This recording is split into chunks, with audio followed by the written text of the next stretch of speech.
Yeah. especially when you're a kid and you experience that kind of manipulation and that deception, and you always feel like you have to have your guard up and like you have to be one step ahead, and I think also to experience that kind of behavior from your parents, who you have this idea of as being these loving, caring, trusting figures in your life. It's like, well, if they would do these things to me, then why wouldn't a complete stranger? Right. So you feel like you have to, it's almost like irresponsible to have your guard down, you know what I mean? And to be vulnerable right off the bat, because it's like, you could do the same thing or worse to me because I know what this is like. You know what I mean? You're not going to fool me here. Yeah. But I think that is what can get in the way of a lot of people having these real, genuine emotional connections with other people.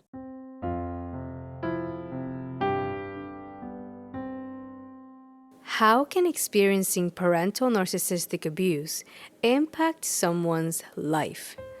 This can look very different from survivor to survivor. However, in my experience, there is one thing I have noticed that tends to happen to all survivors of parental narcissistic abuse.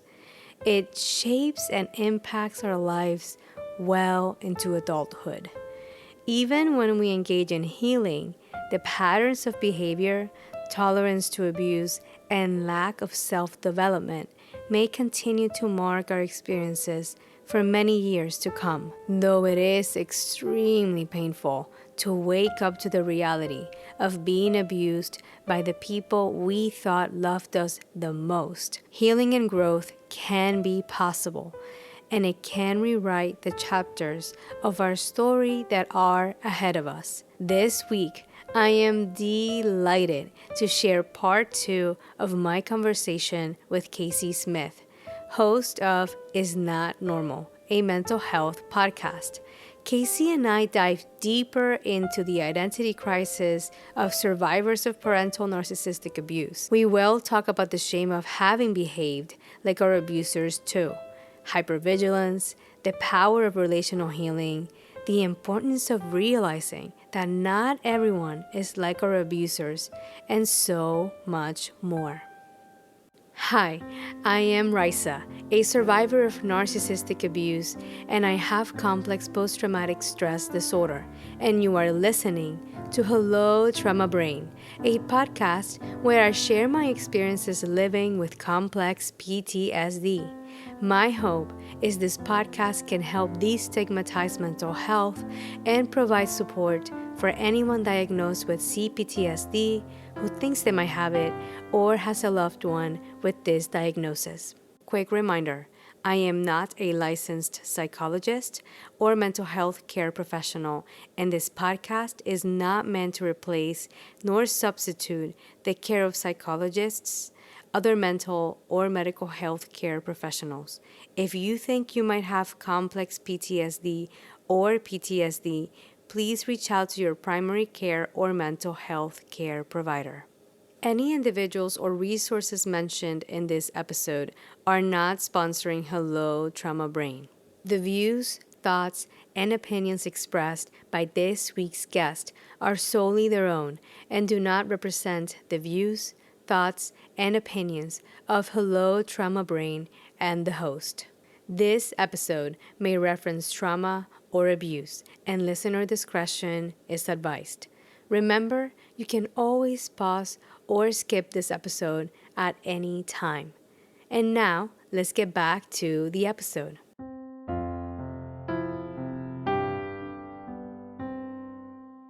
Hello, dear survivors, and welcome to this episode of Hello Trauma Brain.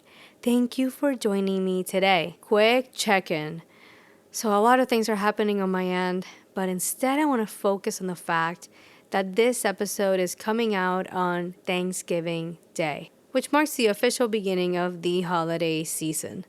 For us trauma survivors, this time of the year can be very challenging. My 2nd-year anniversary officially going no contact with my main abusers is this weekend, so Thanksgiving has lost a lot of its charm lately.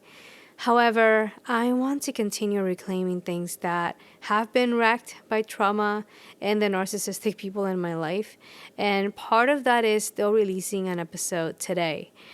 I remember the very first Thanksgiving after realizing that I was being abused by the people I legitimately thought loved me unconditionally. On holidays, it can feel like everyone else is taking a break to enjoy themselves while you are in so much pain, which can feel so lonely. I want to say to anyone feeling this way, you are not alone. I know it doesn't feel like that, and you truly are not. And it doesn't feel like that forever. And I hope this episode can keep you some company. I will be doing my own celebration of Thanksgiving with my inner kiddo this year. Quite frankly, ever since I've become more aware of this stuff, the whole backstory of Thanksgiving, just, I don't know, I'm not a fan of it. So instead, the intention for Thanksgiving, and granted, it's not Thanksgiving yet for me, is going to be to take moments to be thankful for the growth that I've done and try to acknowledge the good things that have been happening in my life. Because if I am honest, like, trauma healing is not all doom and gloom all the time. Like, glimpses do come with good things, and I'm not sure how I'm going to feel on that day, but I will try my best to lower the stakes and the expectations and keep things as simple as possible, and that's going to be good enough. So this week, you will get to hear part 2, which features the rest of my conversation with Casey Smith, host of Is Not Normal, a mental health podcast. If you have not listened to part 1 of this conversation, I do invite you to check that out before listening to this episode. Few things, I forgot to clarify something in last week's episode. I had the wrong last name for the expert on grief that Dr. Ramani had on her network. So the correct name is David Kessler, not Keller. And I did link David's correct information to last week's episode show notes. Also a reminder that the video footage just for the portion of the interview of this episode will be available on Spotify and YouTube. And as always, I do leave the pauses and invite you to reflect with us during those times. I did not do a lot of hardcore editing. I kind of like the idea of really featuring Casey and I as two human beings talking. And yeah, without any further delay, here is part 2 of my conversation with Casey Smith.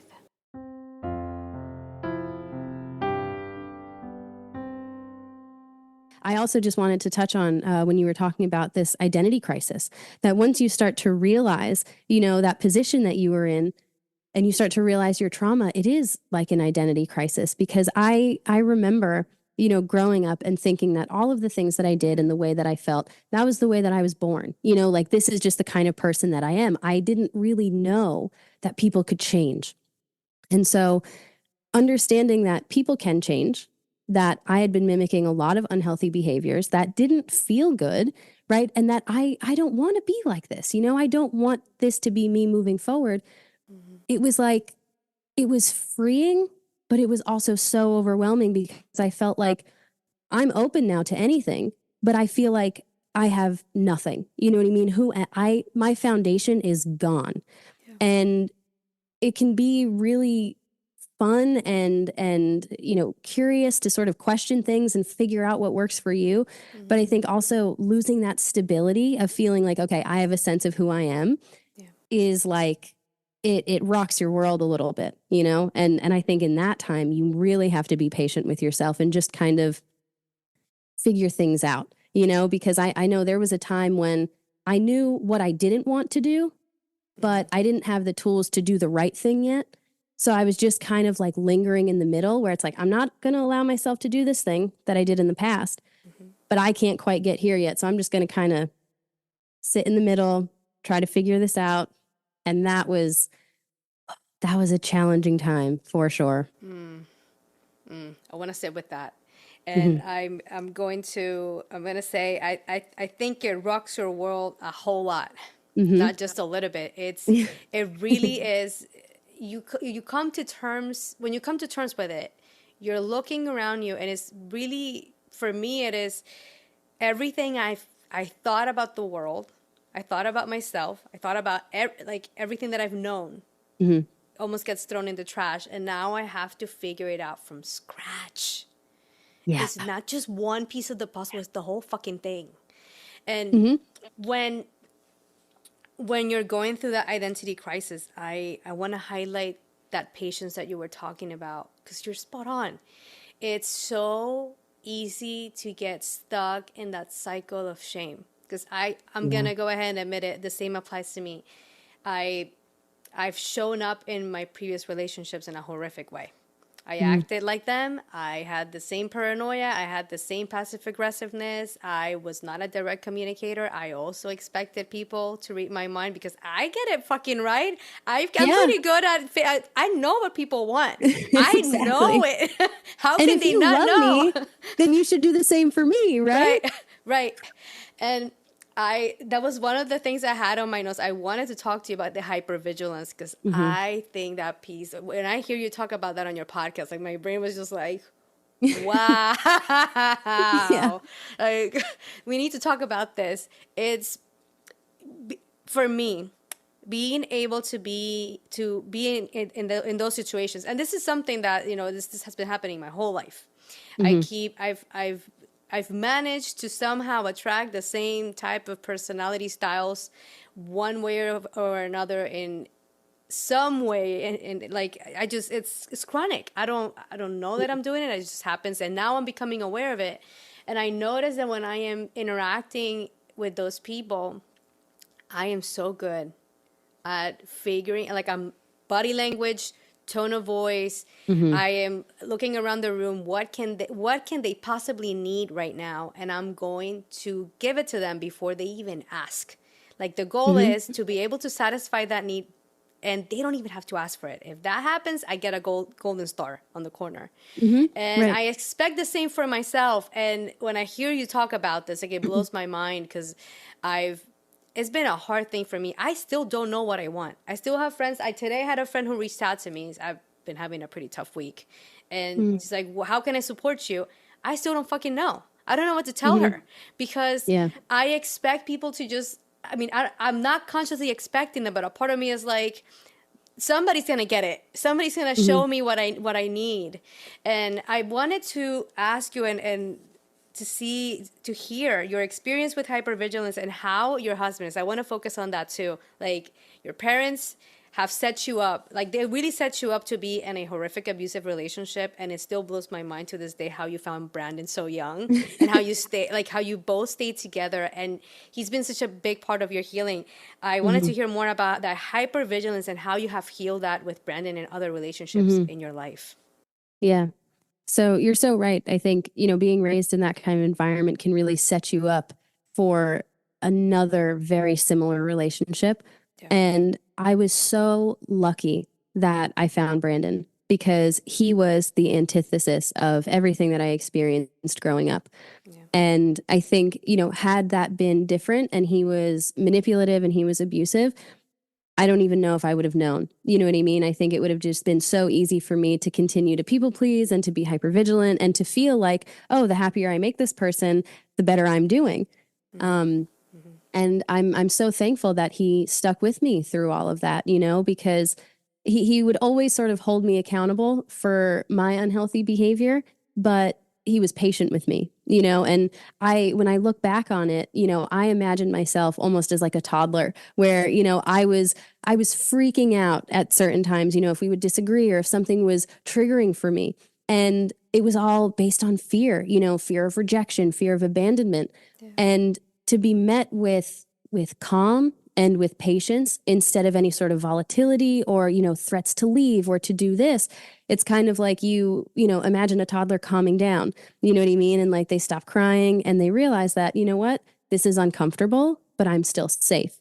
Yeah. And that was so important for me in my healing journey. But, before realizing my trauma and understanding what hypervigilance is, I would expect my partner to read my mind, or I would drop very subtle hints and say, oh, I really love going to the beach, like we should do that sometime. and then not do anything to actually make a plan to do it or anything, but then just kind of wait and see if it happens. And if it didn't happen, then I was upset. And the longer that it didn't happen, the more upset I would be. And I didn't know that I could just directly say, hey, I mentioned going to the beach and we haven't gone yet, and that upsets me. Instead, I was like, I need to project my sadness or maybe be passive aggressive, because that's how he's going to know that I'm upset. Because that's even hypervigilance, picking up on someone's change of tone or their mood and then feeling like it's your responsibility to regulate them. I thought that was normal. Yeah. And to take it one step further, I thought that if I even had to say what I wanted or what I liked, and he just didn't automatically know this, didn't matter if we were 6 months into our relationship, a year, he may not have known me that deeply. He should just know. Looking back, it's like, that is kind of impossible, And I thought that if I had to say that it somehow took the kindness or the thought out of that gesture. And it's like, well, you know what? Now that I had to say this, I don't even want to do it anymore. Oh my gosh. And it's I'm so thankful to be at a place in my life and in my relationship where we have established really healthy communication.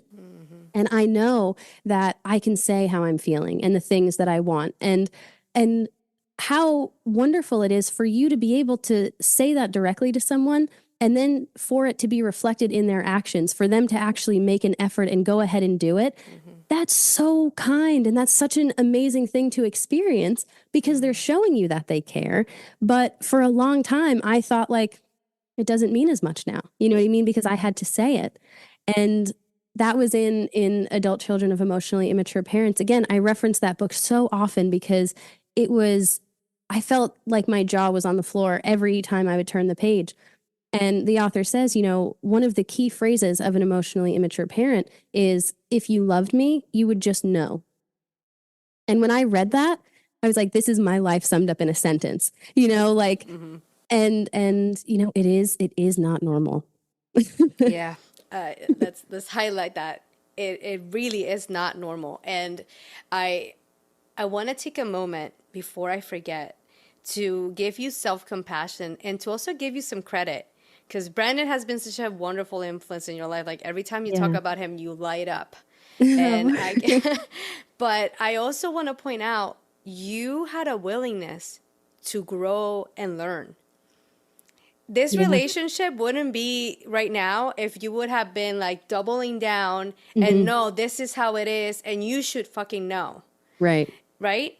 Like you having, and anyone listening, if you carry the shame, I know I still carry to this day. Like if somebody plays me footage of me in previous relationships, I'm gonna be cringing and wanting for the earth to just open up and swallow me whole.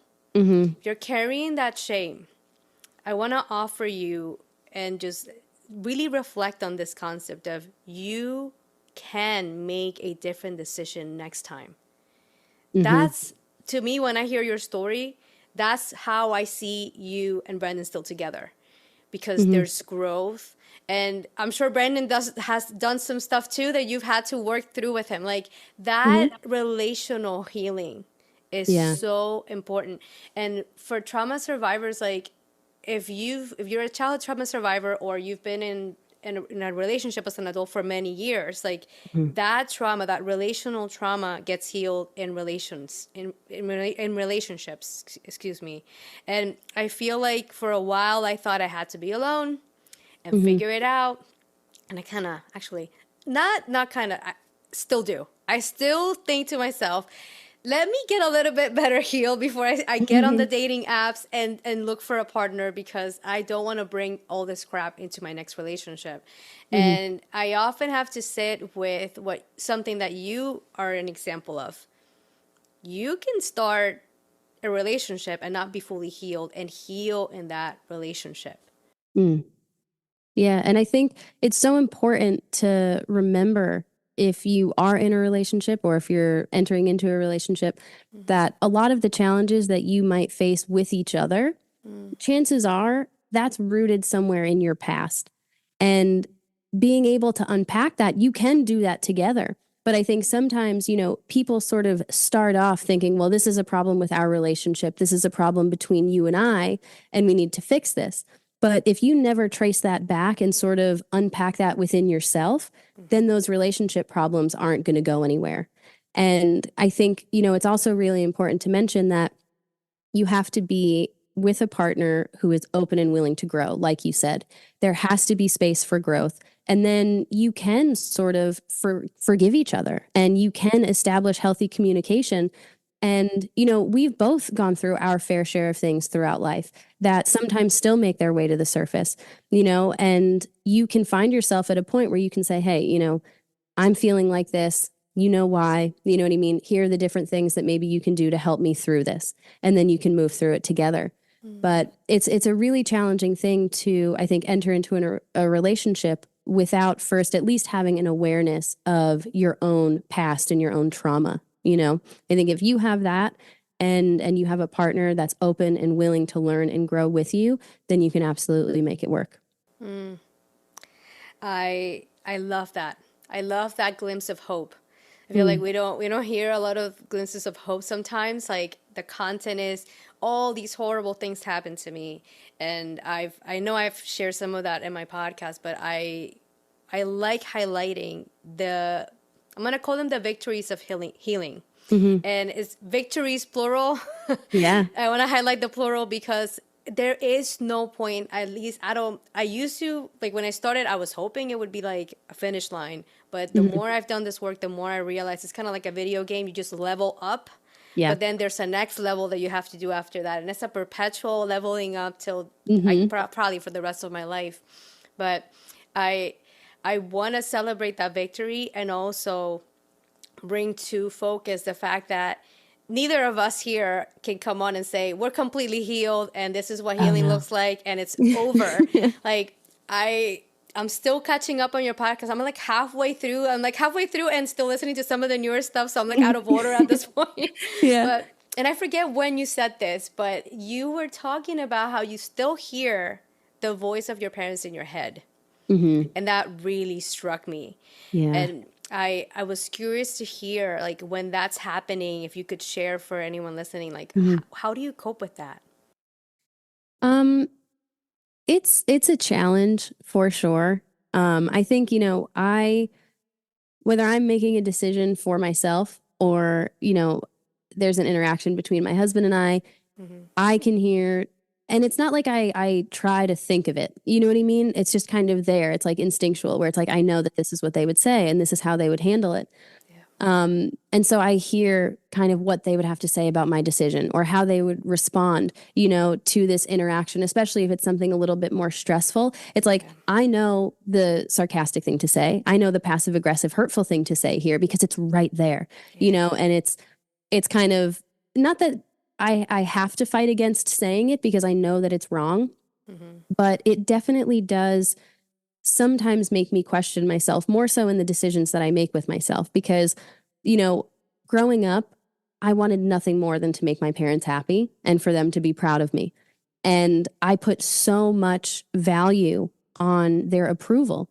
And I felt like, I think this is a shared experience among a lot of children, even if their parents, if they had a healthy relationship with their parents, feeling like no matter what anyone else said, if your parents said it was okay, then it was okay. Like if you got in trouble in school for maybe talking back to a kid who was picking on you and the teacher disciplined you, but when you got home, your parents were like, listen, you did the right thing by standing up for yourself. It's like, I can sleep at night and not think about this. And I think one of my biggest challenges has been moving through my young adult life and, making really big decisions about, what I want to do as a career or, what car should I get? Should I buy a used one or should I lease? Like all of these different adult decisions that I would love their guidance and approval on. Having to do those alone and figure them out and then also feel like they may not approve of this. You know what I mean? Because I'm doing it differently than them. It's definitely been challenging, because I think so many of us crave that comfort from a parent and that reassurance that, as we're figuring life out, like we're doing the right thing, we're doing okay. And so I think sometimes I just have to give that to myself a little bit more. You know what I mean? I have to reassure myself that like, It doesn't matter what other people say or what other people think. This is my life. And if this is what feels right, then that's what I'm going to go with. So it definitely has been challenging to kind of get their voice out of my head. I don't know if I will. But like you said, it's a process. You know, I don't think anyone who has gone through anything like this will reach a point where they're fully healed. And, you know, they never think about it again and they never mess up again. Yeah. It's a process. And there are times too when you're doing really, really well and then you're triggered by something. And, you know, I've called it in the past a relapse of bad behavior, and you find yourself acting in a way that you're not proud of. And maybe you come out of it sooner and you can understand and reflect, yes, I did the wrong thing.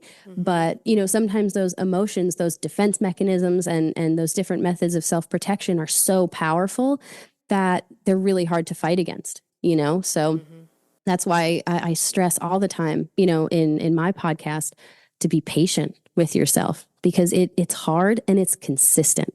You know, even when you face a challenge and you do the right thing, I feel like you're aware that you did the right thing and that you didn't do the wrong thing that maybe felt a little bit more natural to you. It's always there, you know? And so it's a lot. It's a lot to handle.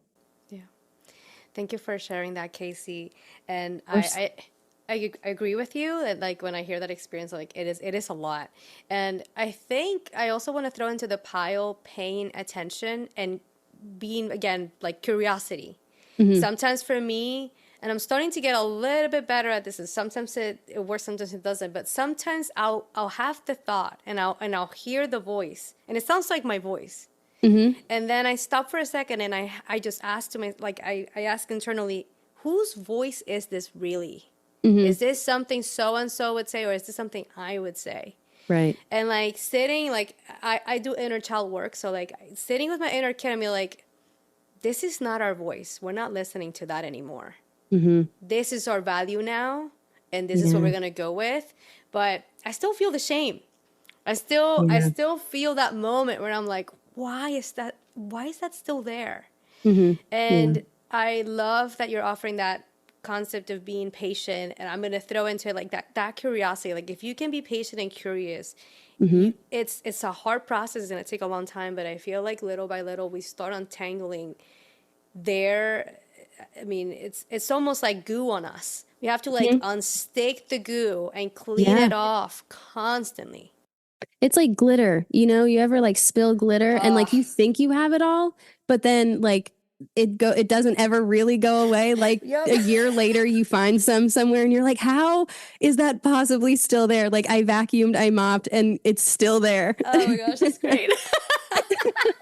I don't know if I've ever compared childhood trauma to glitter before, but I think it makes sense. It totally does. I don't think I've heard that either. I'm gonna call it toxic glitter, because it stinks, it looks awful, and it feels awful. It's burning.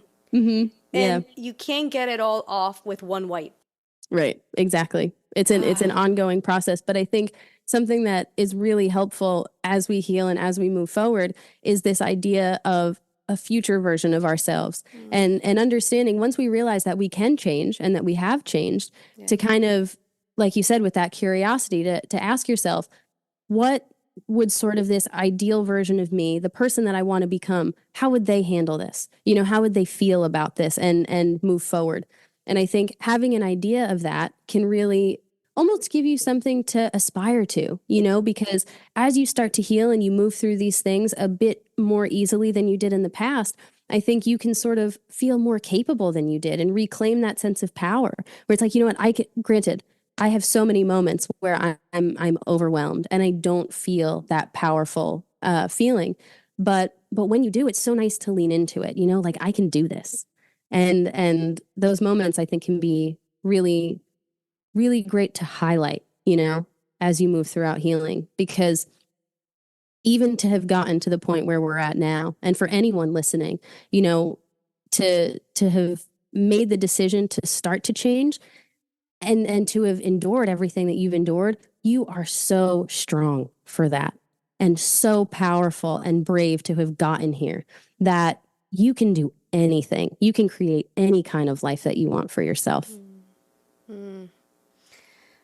Take a moment, anyone listening, just sit with that, because that's the bread and butter of doing this work. It's becoming aware that you have options. Mm-hmm. You had no Right. options. When you grow up in this stuff, there is no options. There's only one option, is whatever makes the abuser happy. That's Mm-hmm. it. There's Yeah. no thinking about anything else, because anything else will be met with abuse, punishment, shame, just more toxic glitter getting thrown at you. And to get out, that being completely no contact, or you're setting boundaries, or you're starting to realize and starting to do your own research on your own, to give yourself the opportunity of considering the fact that you have other options on the table and other paths that you can take, and then Mm-hmm. another whole life that you can live. That's I think that sums up the reason I'm doing this. This is Mm-hmm. the hardest thing I've ever done in my life. I don't think I will ever be able to say, I mean, I hope not. I really let me not say that out loud. I really hope this is the hardest thing I've ever had to done, because it really destroys you in so many ways. And Mm-hmm. also it puts me back together. It's Mm-hmm. it's it's the weirdest irony of life, that like this Yeah. has been the hardest thing and the best thing I've done all at the same time. Yeah. I completely understand and agree with that. Mm, Like, even, how you said earlier, one of the things that you grieve is the death of yourself. yeah. I The idea that you can sort of get to be reintroduced to yourself as an adult and live that second life, you can sort of like come back from that. Yeah. I feel like it kind of falls in line with what we're talking about now, that there is opportunity for change and for a future that is so much calmer and more aligned with your authentic self. Yeah. It's There is a lot of hope there, you know? I think it's really cool. And knowing all that we know as survivors about toxicity and unhealthy behavior and all of these different things, it's like we get to sort of start a new life with a lot of information where we can make more informed decisions, Yeah. which can be a positive thing. Yeah. Yeah. It totally can be. And I'm thinking, that brings to my mind this week. I keep saying it. This week has been really hard, and by the time I release this episode, this week is not even happening anymore. Mm-hmm. I hope that by the time I hear this again, it's a better week. But Me too. this week, thank you. Yeah. This week, I had a chat with so I do group therapy too. Mm-hmm. I've done so many modalities. I want to start a series called From the Patient's Point of View, so I can start talking about what each has felt for me. Oh, that's And awesome. yeah, I think so. I think we need that, right? Totally. Yeah, what the Yeah. different experiences are like for different forms of therapy. Yeah, Absolutely. yeah, thank you. I Yeah. that's very encouraging. Sometimes I have the idea and I talk myself out of it, but Mm-hmm. I'm gonna put a pin on that. And I was talking to my group therapist, and I pretty much just bawled the entire 30 minutes that we were on the phone. And I left feeling better because I felt seen. Mm-hmm. And he has a way to just give me these nuggets that validate what's happening right now, that bring to focus why I was set up to be this way, what happened to me. Mm-hmm. And it really hit me when I was on the phone with him. Like, I got off and like I just felt different. Mm-hmm. And I'm still trying to figure out why, but if I had to answer that question right now, I would say it has to do with being fully seen as myself, and someone not trying to minimize it, not Mm-hmm. trying to spin it so it's now a good thing, Yeah. or being like, well, people do that all the time, just get over it. Like, Mm-hmm. that moment of just holding space, just letting me cry it out and saying, I see you, this was wrong, and you have a right to feel this way. Yeah. Oh, it's powerful. It's really Yeah. moving, I think, because growing up in that kind of environment, I think we can be conditioned to really crave the validation of other people in our lives. Like, Yeah. they have to allow us to feel the way that we're feeling for it to be real. Mm-hmm. And I think that there is some truth to that as we get older and as we heal, because we can tell ourselves however much we want to, that it was bad and that we should feel this way. Yeah. But, and even sharing on social media for me, it has been so validating because so many people have shared these kinds of experiences that it's like, I am allowed to feel sadness about this, and I am allowed to grieve these relationships, and I'm allowed to feel these negative emotions, not that really negative or emotions are positive or negative, but these heavier ones. Yeah. And I think talking about that emotional loneliness that I think so many of us can experience throughout childhood, to create a connection with someone as an adult where you are free to feel your emotions and you do feel seen is, it's so nice. It is so nice because you can feel throughout childhood like you are screaming at the top of your lungs, just trying to get your parents to understand you and to see you. Yes. But it's like you're behind a wall and they can't, or they choose not to. And so I think once you finally feel heard and seen by other people, oh my gosh, it's so validating. And it does, I think, take such a weight off of your shoulders, because it's like you don't have to hold this inside. You're not alone in this anymore. And so you can start to let it go. And I'm so glad that you experienced that. I think everyone deserves to experience that lightness, and that feeling after sort of just letting it all out, and understanding that you're in a safe enough space to do that. Yeah. And it feels so good. Yeah, it does. Yeah. And take in that, like, those are the little things. Mm-hmm. Those are the little things that didn't happen. Right. And that's why it feels like that now. Mm-hmm. And I appreciate you holding space for that, because I feel like for childhood trauma survivors, there is no template, there is no 101, these steps, if you do them for a year, 100% guaranteed, it will go away. There's no such thing. But I think sometimes it doesn't have to be this grandiose epiphany moment. It's the little things. It's the having a spouse that is not going away when I make a little mistake. Yeah. Is that friend that is messaging you, how can I support you?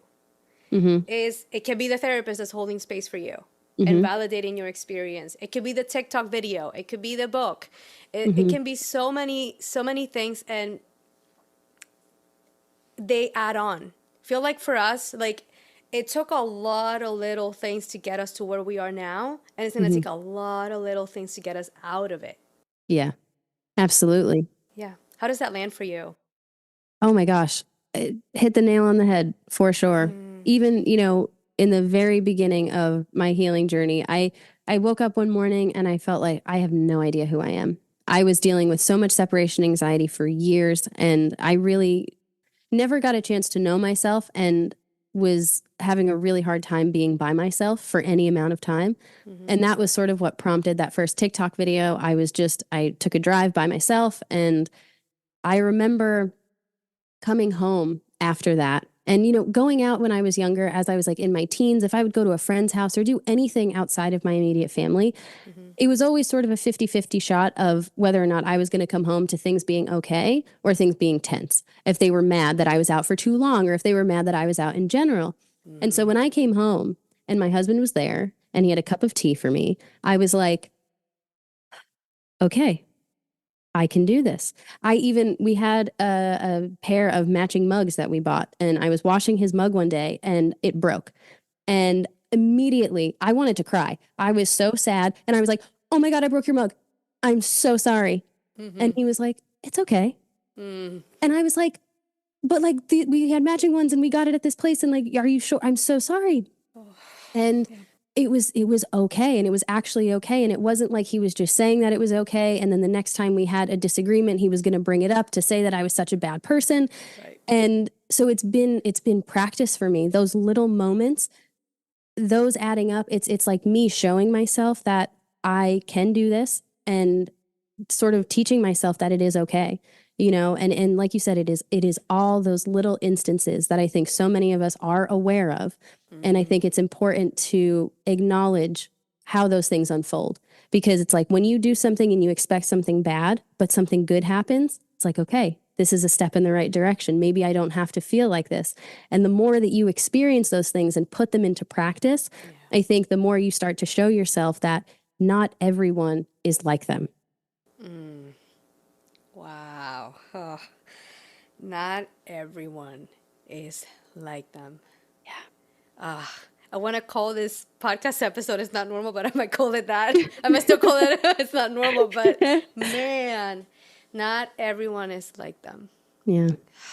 Because it can feel like everyone is, especially when you're a kid and you experience that kind of manipulation and that deception, and you always feel like you have to have your guard up and like you have to be one step ahead, and I think also to experience that kind of behavior from your parents, who you have this idea of as being these loving, caring, trusting figures in your life. It's like, well, if they would do these things to me, then why wouldn't a complete stranger? Right. So you feel like you have to, it's almost like irresponsible to have your guard down, you know what I mean? And to be vulnerable right off the bat, because it's like, you could do the same thing or worse to me because I know what this is like. You know what I mean? You're not going to fool me here.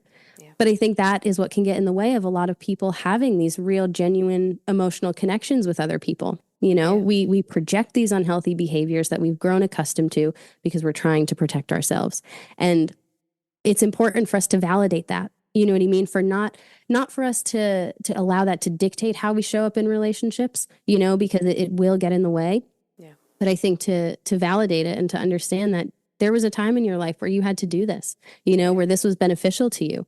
And it's going to take time to unlearn that. And I've compared it in the past to sort of having all of your muscles tensed all the time, when you're in that kind of environment, and you have to teach yourself how to relax them, you know what I mean? Little by little. And there are times when you want to tense back up and, that doesn't feel good.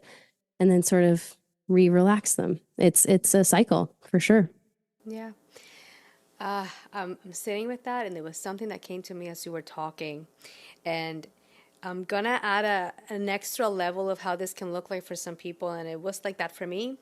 Sometimes it's not even that everyone is like them. Sometimes the belief that gets ingrained is everyone else is worse than them. Because personally for me, the conditioning was nobody, Raysa, will love you like us. We are as good as it gets. Everyone else out there is so much worse. You're so lucky to be here. And when you are marinated in that belief, there's no trusting anyone else. And to learn that not only they're not like them, but they can be better than them. It's like mind-blowing. Yeah. You're taught to fear the outside world, when in reality, what you're dealing with in your personal world is probably the most challenging thing that you're ever going to deal with, But I think it's a way to get you to not want to experience the outside world, you know what I mean? And to keep your guard up, because what happens when you start to experience the outside world is maybe you start to become exposed to healthier parent-child relationships. Maybe you start to see other relationship dynamics that seem and feel a lot better than what you're used to. I think a lot of that closed family system is to keep you stuck, because perspective is everything when it comes to this. It's so important. And what a better way to get a child to not sort of receive or develop any sort of perspective than to make them fear everything and anything outside of what they already know. Exactly. I could talk to you for so long, but there are a few questions I definitely want to make sure I ask you before we wrap up our conversation. Sure. One of them is there anything that I did not ask you that you wish I had? Honestly, I'm even surprised. This conversation has gone so quickly because I feel like it's just been so organic and free flowing. I feel like we're just a couple of gals chatting, you know what I mean? And that for me is always kind of the best. I feel like conversation is like a dance in that way, where you just kind of flow off of each other. And so no, I think everything that we touched on was really great. And I hope that it does help whoever is listening to this, whatever stage of their healing journey that they're in. So yeah, no, I I feel totally fulfilled and with this conversation. That's good. I do have a few more questions for you before we wrap Yeah. it up. One of them is you did reference a few really good resources that I will make sure to link on the show notes. But is there any particular tools that you would recommend for someone who's getting started on their healing journey? Well, the first book that I read, that it was a really straightforward read, and I got through it relatively quickly, is The Science of Stuck by Britt. And specifically within that book, there's a chapter called The Emotionally Unskilled Family. And it sort of breaks down these 10 different characteristics of an emotionally unskilled family. And that was one of the first things that I read. And it was 9 out of 10 for me. And I was like, okay, maybe we're onto something here. And that prompted a lot of my research after that. So that is a definite resource. And then also Adult Children of Emotionally Immature Parents by Lindsay Gibson. That one took me longer to get through. I would sometimes sit down and read a full chapter and then not touch it for another couple of weeks because it's so much to absorb. But it is an incredible resource that I still go back to often. And I would also just say, you know, to journal, to reflect on the things that you've learned. I journal every day. And, you know, for me, there's always so much going on in my mind that getting it out on paper really helps me to reflect on how I was feeling throughout the day and, you know, get in touch with my emotions. I think it can be easy for our minds to be kind of going a mile a minute, especially when we were raised to be hypervigilant and people pleasers. You're always kind of wondering what's going on around me. How are these people feeling? What can I do? And for me, only being able to think as fast as my hand can write is a really great way to slow that process down.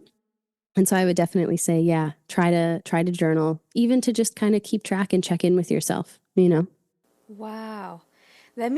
I'm just blown away with something you said there. Because there is something I've heard for some people, journaling can be difficult because their brains are going faster than how they can write. And I Yeah. love that concept of instead of seeing it as, oh, it doesn't work because my brain's going too fast, seeing it as exercising, slowing your brain down and bringing it back Yeah. to a slower rhythm. Oh, that's Yeah. good. That's really good. It's crucial for me. Oh my gosh. Yeah, Yeah. I love that. I'm a big Heartstopper fan, and season 3 they have like a whole episode on like basically it's pretty much the characters journaling, but they're talking like they're saying it out loud, like they're like kind of like reading their journal out loud. That's how they so it could be visual, and I that's another episode I'm gonna throw. I know any listeners, you know, I've been talking about this show for a while now, so I will link it. And it's a really good episode that highlights how important journaling can be. I do want to hold space for anyone who, if it's not right for you, completely okay. We don't, please don't feel any shame.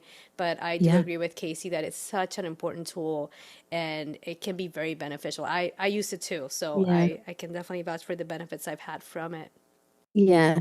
And find what that is for you, you know, because like you said, it may not be for everyone. And I'm sure it isn't for everyone. Maybe it's going for a walk outside, you know, just whatever it is in your life that you can find that helps you to slow down. You know, it could be making music, it could be drawing, it could be literally anything, petting your dog, you know.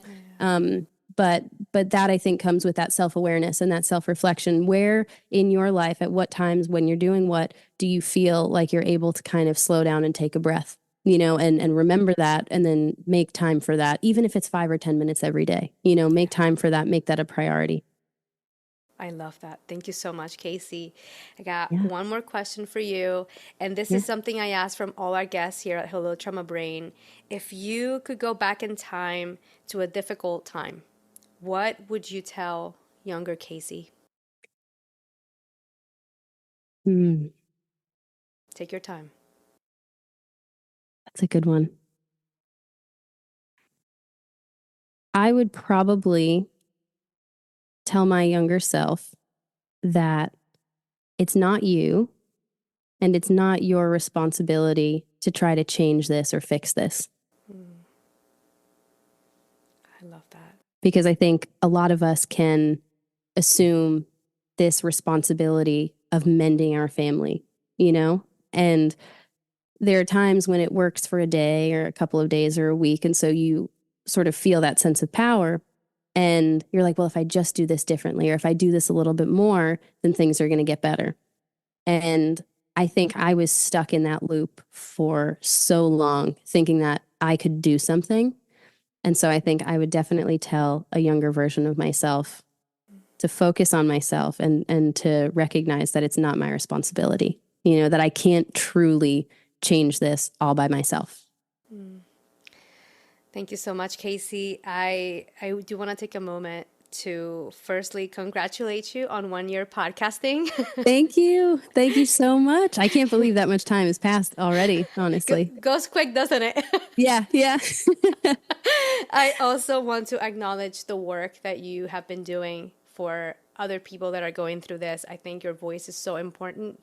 The voices of the survivors, the people that are going through this journey, normalizing this conversation, bringing to awareness what is normal and what is not. Mm-hmm. I just want to commend you for your work and acknowledge you for everything that you're doing. I'm so proud of you, and I cannot wait to see where you go next.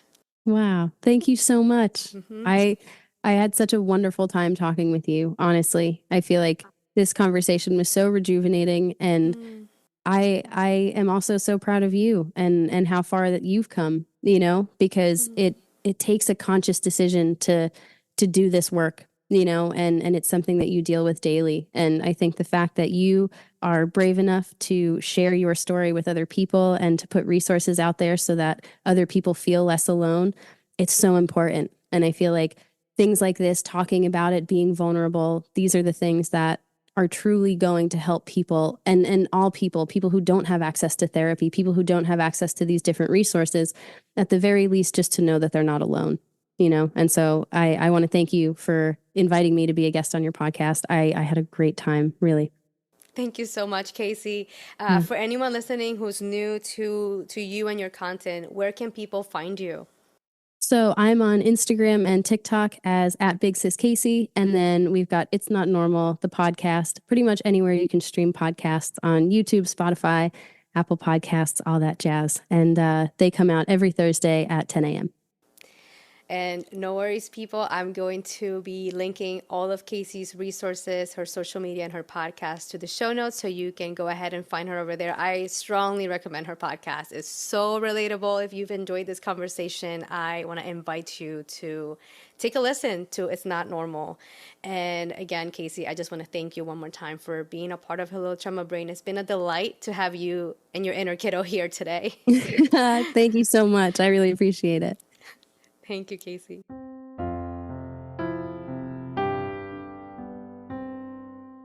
All right, dear survivors, I hope you have enjoyed my conversation with Casey. I loved every second of it. It was a bit hard for me to hear my inner kiddo peeking through the interview. I definitely don't know what people need.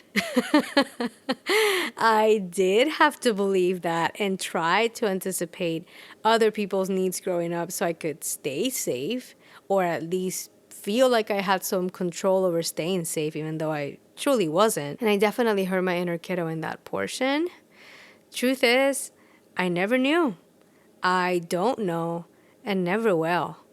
I have to let other people tell me what they need, just like I have to clearly and directly express my needs to other people. No one can read minds. Also, I did start the Patient's Point of View series, and actually episode 44 is where I started that series, and I've only done an episode for that series so far, and I talked about the relationship recovery process short-term group.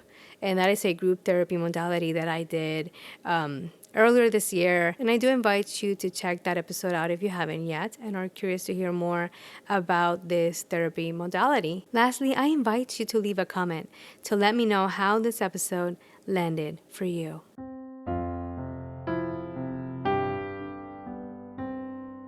In this week's healing invitation, inspired by this week's guest, Casey Smith, I want to encourage you to try one of the tools that Casey offered during her conversation with me.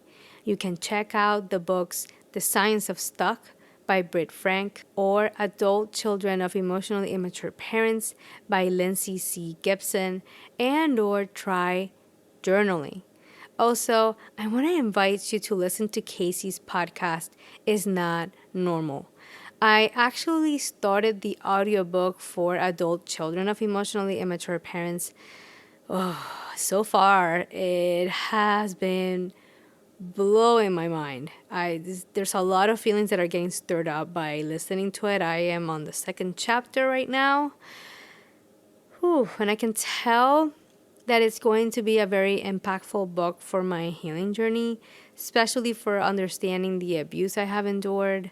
But yeah, it's so far a great listen, and I'll let you know how the rest of it goes. Please let me know how this week's healing invitation goes if you choose to accept it.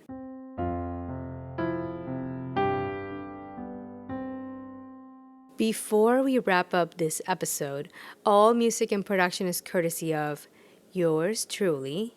Also, I want to share a few ways you can support this podcast to reach more survivors that could benefit from finding this content. You can subscribe and leave a 5-star review on Apple Podcasts, Spotify, Amazon Music, or the platform you are using to listen. Share this episode with anyone you think can find this content helpful. Follow Hello Trauma Brain on Instagram, subscribe to the Hello Trauma Brain YouTube channel, and hit the notification bell to be the first to know when I post a new episode. Also, you can make a donation via PayPal. No worries, all links will be provided in the show notes. Thank you for joining me and Casey today. We hope you found this episode helpful. We wish you the best as you continue healing from narcissistic abuse. It is time for our farewell affirmations. I invite you to repeat after me.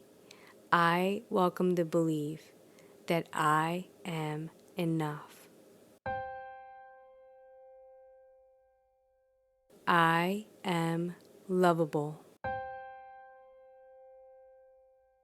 And I deserve to heal. I wish you a gentle week and thank you for your presence.